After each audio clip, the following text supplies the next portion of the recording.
Hi there, welcome to the Hands Up for Trad afternoon show. My name's Simon Toomere.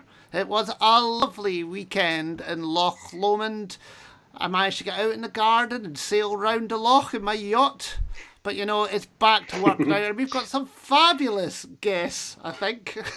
We have the Old Blind Dogs, Casey Driessen. He's not here yet, but he might be here soon. Jen Butterworth, Michael Biggins, and they're all here to have a chat. If you are listening, please say hello, and if you are able to share, please do that well.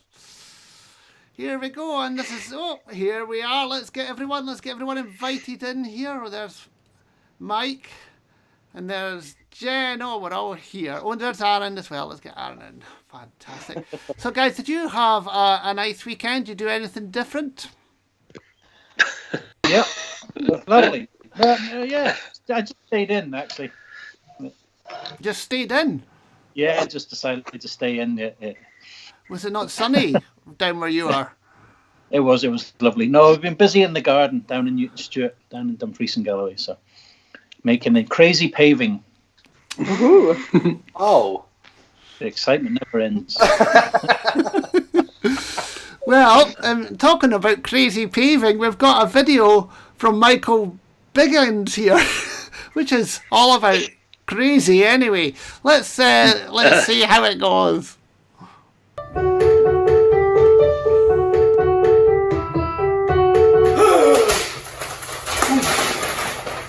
Sorry, I didn't see you there. I was too busy practicing my favourite tune. Simon's asked me to make a short video about what me and Rory Matheson have been getting up to during this lockdown. Come on, follow me. When lockdown first started, it was quite a strange situation to find yourself in, really not having much to do. We filled a lot of our time with movies and playing Xbox games, things like that. After a few days, Rory thought it'd be a good idea to go up and see his parents, because we didn't know how long the lockdown was going to last for. I thought it'd be quite lonely being in the flat on my own, but then after just a few days, Rory had a change of heart, decided he missed Glasgow too much, and he's right back in the flat. Isn't that right, Rory? Hello. Right then, let's show you what we've been getting up to.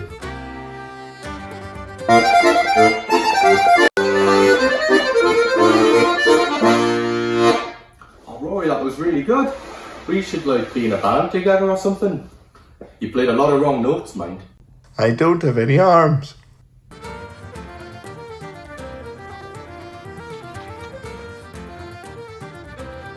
Yes. Rory, that's like 5 times I've beat you now. I don't have any arms.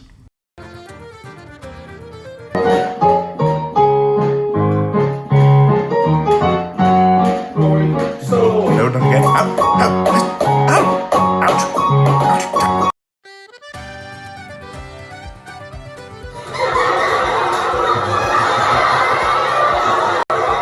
No, she didn't.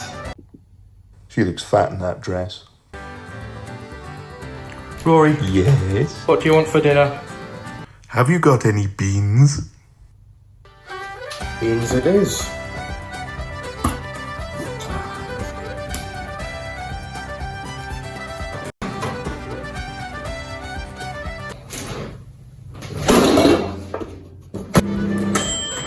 Right, you look about done. Yes. Ready for your din-dins, Rory? Yes. Nom, nom, nom, nom, nom, nom, nom, nom, nom. You all set for bed, Rory? Yes. Good night. Good night. Good night. I couldn't remember it. Hi there, guys. That was fantastic. Molly, do we think we need to get you to the doctor?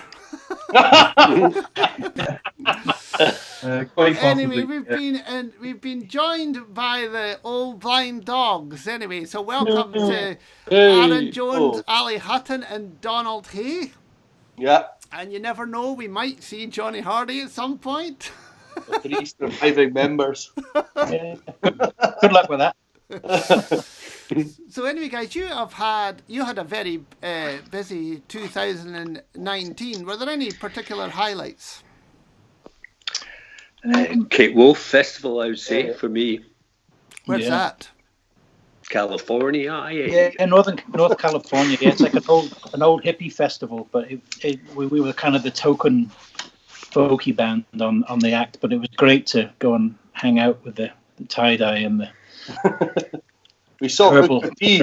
That was pretty cool. Yeah. Yeah, but it was just a chance to hear some great bands. We were at Booker T. The Friday night. Have you ever heard the there's an urban myth that if you sync up the album Dark Side of the Moon with the second Lion's Roar on the film The Wizard of Oz, that the Dark Side of the Moon matches the movie. If you turn the sound up. Well, they had a bluegrass band play Dark Side of the Moon with the movie on a giant screen behind them on the stage, and the audience was dressed as characters. The entire audience, 8,000 people. Myself and Ali were dressed in Yellow Brick Road. I think that was the point I freaked out, to be honest. Yeah, just No like wonder. other bullies. It was great. Really, That's really cool stuff. Karen James saying on Facebook that the tie-dye is a new black, Aaron. Yeah, there you go. So anyway, the Old Blind Dogs, you're not new on the block. We're old. You're an old band. It's been quite the band had an amazing career. Actually, I know that you started in 1990, and it was so Johnny started it with Ian F. Benzie and Busby McMillan back in the day, and you've made 13 albums. That's quite an amazing thing for a band nowadays. Yeah, it's not too bad a going. It's good for us. So, Drummy, you're the newest member. When did you join? I'm the baby of the band. Baby. When did I join? About 5 years ago. Hiya. Hello there. How's it going? Good, yeah. Yeah, Good. so Drummy, yeah, so you were... About 5 years ago, was it, guys? 6 years ago? 5 Yeah. or 6, yeah. Yeah, it's flown by, actually. It's been a good time. Lots of good touring.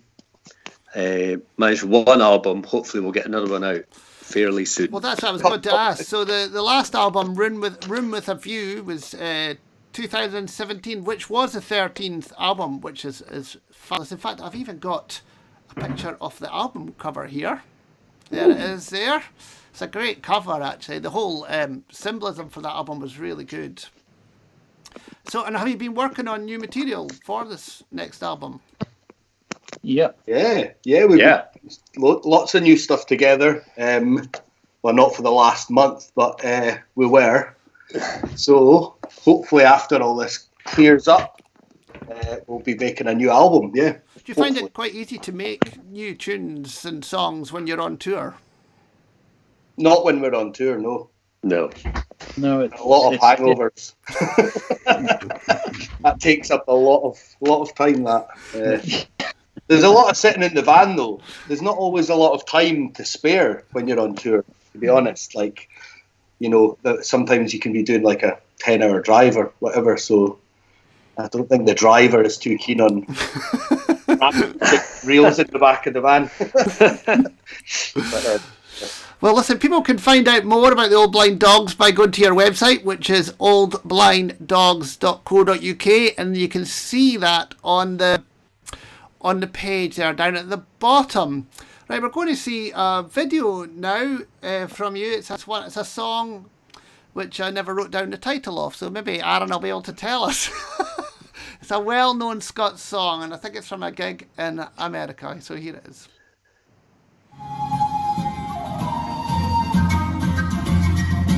I was walking along the lane. I spied a car with him in my bed.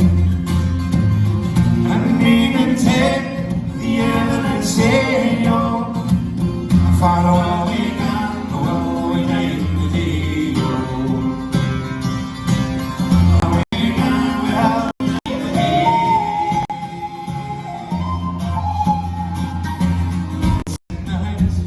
You know, Friday, I'm on the lines of all these nights. And nearly ends on a Giro. This song is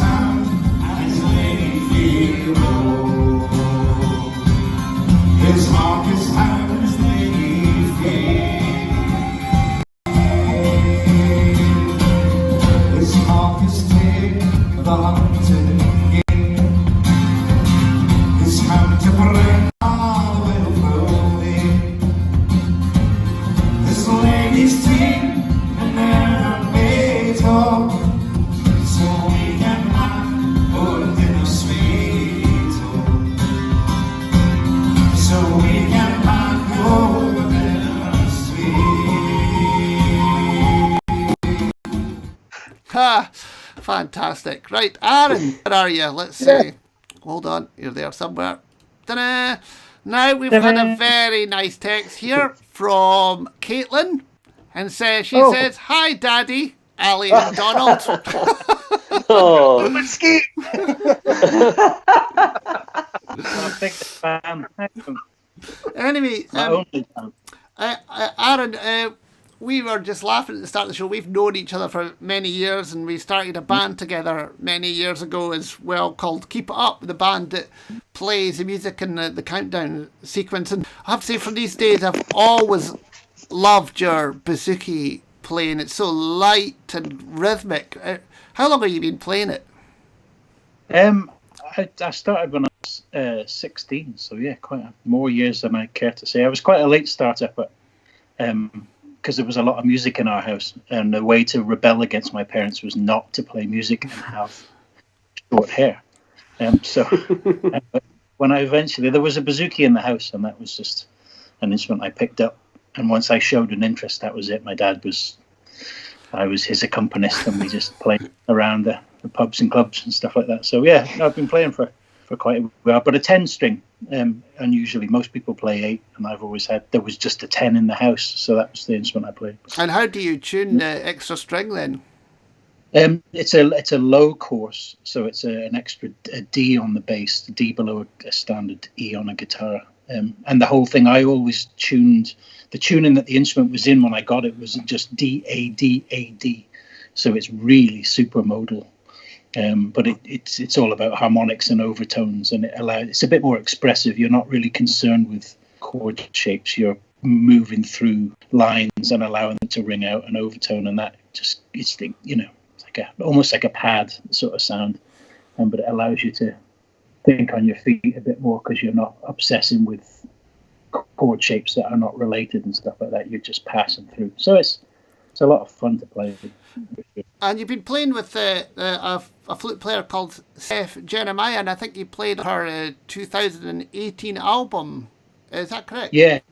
No, this is a bit of a name drop, but I met Steph out in Barbados at the Celtic Festival, and we just kind of kept in touch. I've known her partner Alan Kelly for a long time, and she was just making an album in Belfast. My family are all from there, and she just phoned up out of the blue and said, "You're not handy just to do a few sessions," and those few sessions turned into the album. So it was, she's a great flute player and a lovely singer too. So fantastic. Well, before we let it, we've got another message for you here.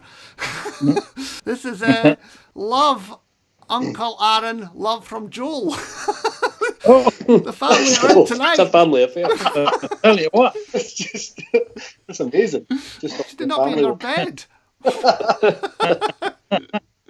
Anyway, let's hear this video with you and Steph Jeremiah. Excellent.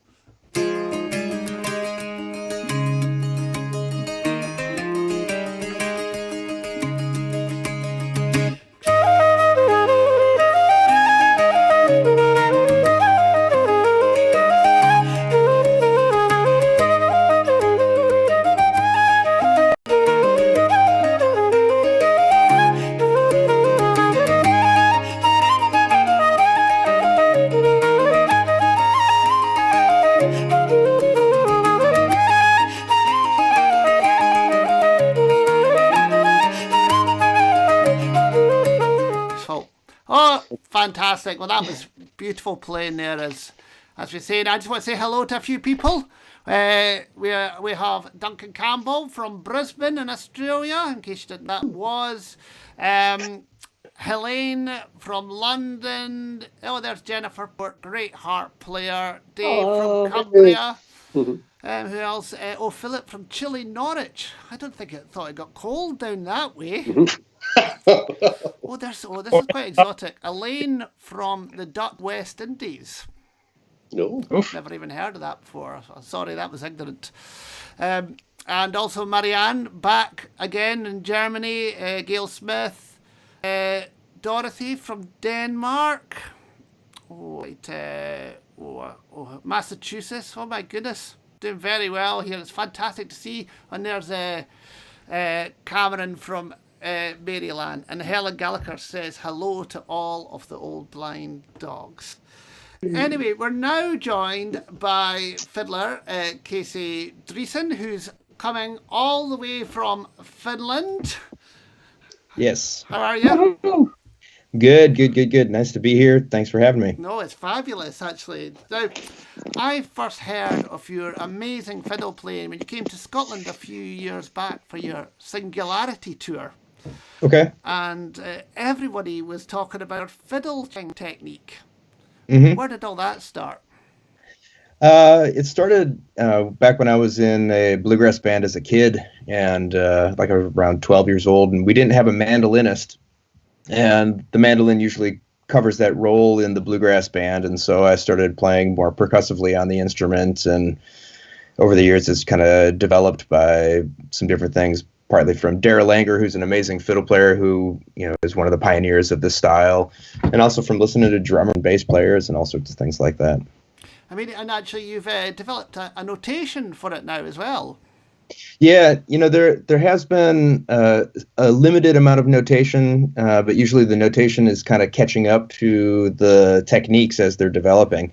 And so there was some notation that was out there, but a bunch of new techniques had been happening, and there weren't ways yet to communicate it. So a friend of mine from Spain, his name is Oriol Sanya, who's also a chopping fiddle player. He and I kind of had this idea to try and standardize it a little bit, just so people can communicate it more easily through written medium. So yeah, we just kind of put that out about last summer, I guess. Yeah, it's a great idea. Actually, a friend of mine just developed a tablature for the tabla. Okay. Because trying to play tabla with orchestras and everything is very difficult, and how to teach it in schools. And they've just done a whole system. Anyway, a friend of many of ours, Laura Wilkie, when I told her you were coming on this program, she recorded a little thing about you. And this is it. I'll let everyone at home hear. I came across a video of Casey Driessen playing Jerusalem Ridge, I think, on a live video. And it totally blew my mind. He was like accompanying himself as well as playing the melody and improvising. His tone and technique, sound and everything was just so groovy. It was so inspiring. It really changed the way I was thinking about playing the violin. Like every musician basically in Glasgow, got tickets to see him perform on his Singularity tour. It was just him on his own with fiddle and maybe one or two loop stations. Quite a lot of people use equipment like that. Like they're just experimenting or whatever, but he just had it down. It was so amazing and inspiring for like the whole community. I hope I get to hear him play live again one day. Right, so now, Casey, you are in the middle of your, I'll give it its proper title, Otherlands, a Global Music Exploration World Tour. This is an amazing project. What is it? It's a travel music collaboration project, and I was in Spain for about 4.5 years, and I left there back in September. And I've got a daughter and a wife, and the three of us have been traveling since then nonstop to different countries. I've been making music with people as I go. I'm not trying to play gigs. I'm really just trying to collaborate and kind of see what happens when people from different traditions get together and kind of bring their music to each other and teach each other tunes, get inspired. And I've been documenting the process as well. And Michael Biggins and I did a video for that project while I was around Glasgow in December. Mm-hmm. And we're going to hear that in a moment, actually. But how did you choose which countries you were going to visit?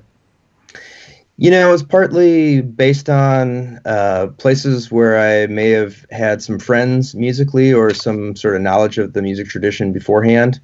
And also kind of places where do I think my family and I could sort of set up a home base for a month or two before moving on. So it's kind of a combination of family and music at the same time. Well, I have to say, I've watched a lot of the videos, and I thoroughly recommend everyone to check out your YouTube channel, actually, because they're beautifully shot.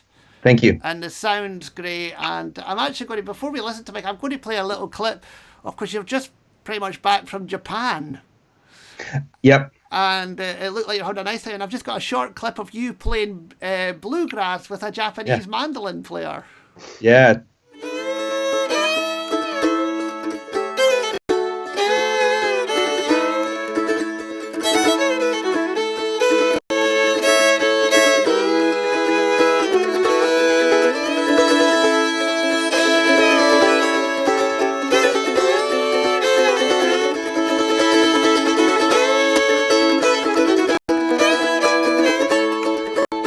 It sounds like heaven. Fantastic. Right. Thanks. Good. So we're now, all the three of us are on screen. So when you came to Scotland and you met all these musicians, because I think you made 4 videos in Scotland, is that correct? I did. I was up in the Highlands, up in Knoydart and Erasig and Mallaig, that area for about 2 weeks. And so I met with Elia and Angus Grant. Yep. And then I came down to Glasgow, Edinburgh for 2 weeks. And I met with he's an Irish banjo player, but he's kind of a transplant here, Eamon Coyne. and I don't know if you consider him a Scot yet, or I don't know how to think of him. But anyway, he's a good buddy. And then I met with Michael Biggins as well for another video. And had you met Michael before? We hadn't met, but I got the word on some jam sessions around town, and it was the holidays. And so different people were in and out of town, and I just started going to a few sessions, and Michael was at a couple of those. And I think it was at the end of, what do they call it, Sunday Fun Day, at around 3 a.m. that we hatched a plan to record a couple tunes together. Michael, when you got together with Casey, what was it like to kind of play with him? A different style to what we are used to?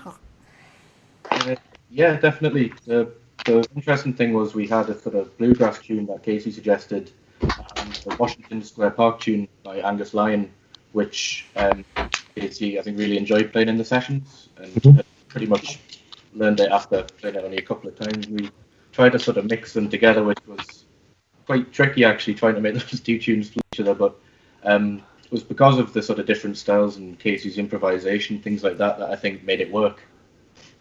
Yeah, well, we're going to hear the Washington Street Park in a second, but if anyone wants to find out more, there's kdream.com. Go and check out the website. There's lots of great stuff on it. Definitely worth it. And let's watch this fabulous video. Great, thank you.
Amazing playing.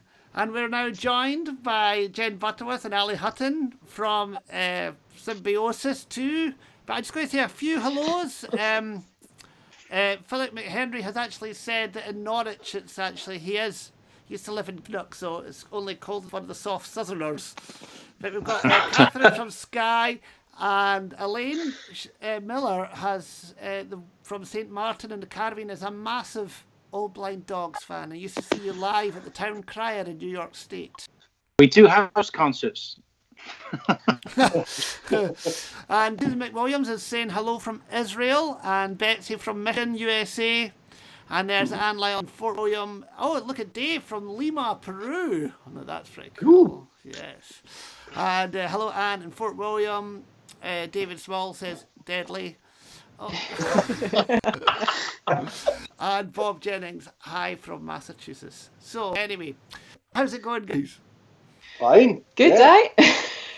Totally Saying over here. Ali's actually got lots of toys with them, Ali. Can you put that into the middle of your screen? This is Ross. Third member of the band. Yeah, I should say Ross couldn't make it today because he's working. That's a lie. That's not a real sentence.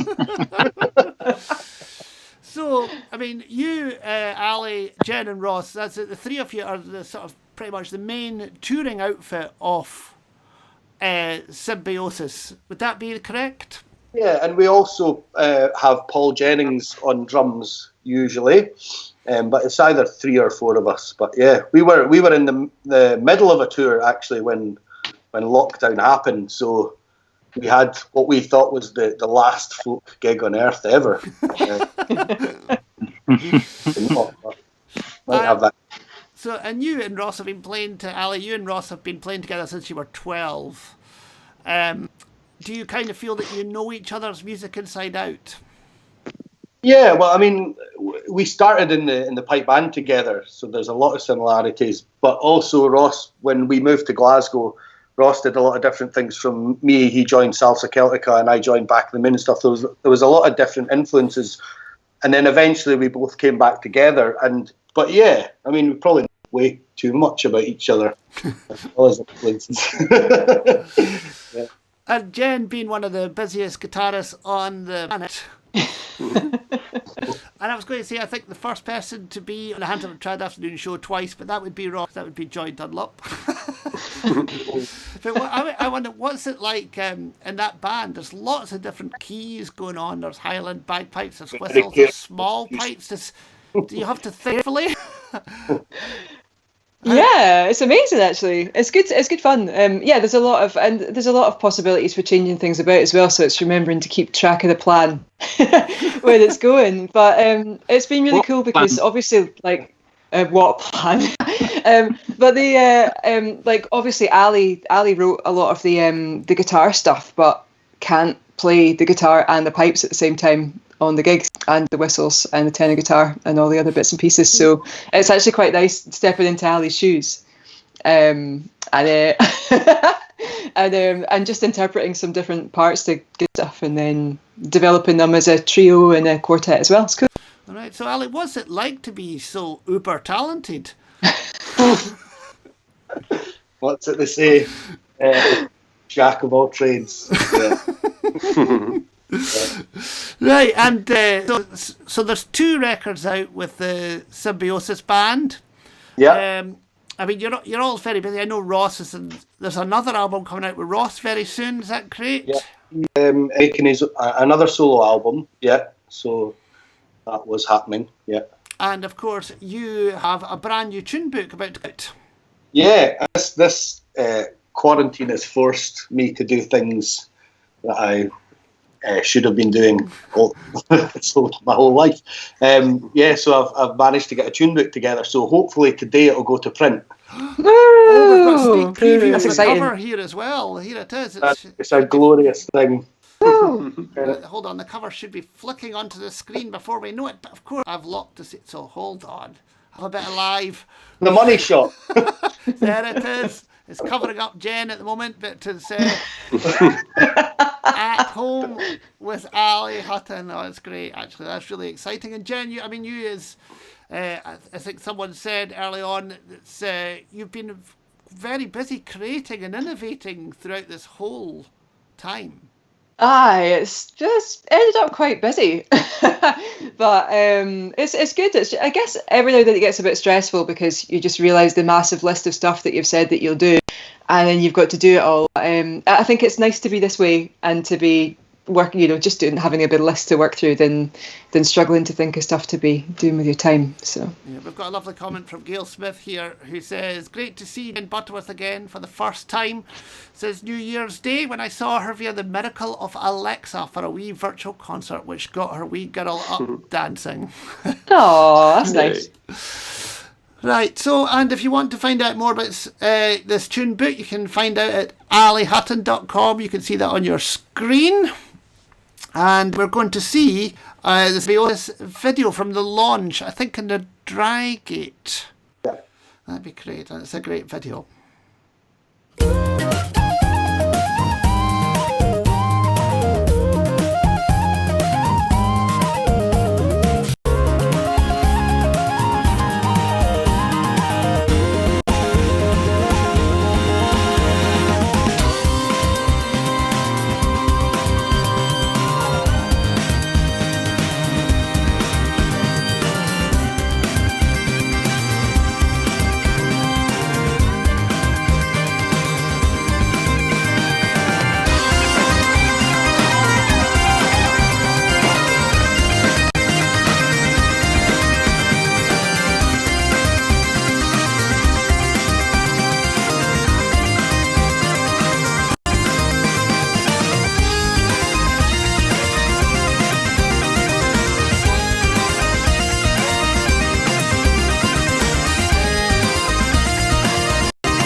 There we go. Well, there's Margaret Love saying that her husband and she and her husband were at the launch in the Drygate and absolutely loved it. Right, so on which one was it? On Wednesday's show, we had our correspondent Ellie McLaren, and she was talking about how she was learning to step dance via Zoom, and it was Ainsley Hamill that was teaching her. So Ainsley's made us a little video on how she does it.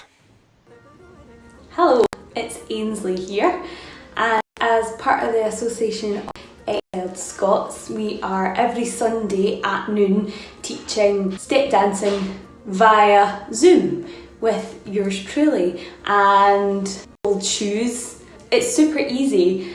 We just send you a link and then we dance together for like 40 minutes. So you're going to learn some reels, some jigs, some strathspeys. You don't ever have to have done it before. It's really, really easy and super duper fun, and you can learn to do something like this.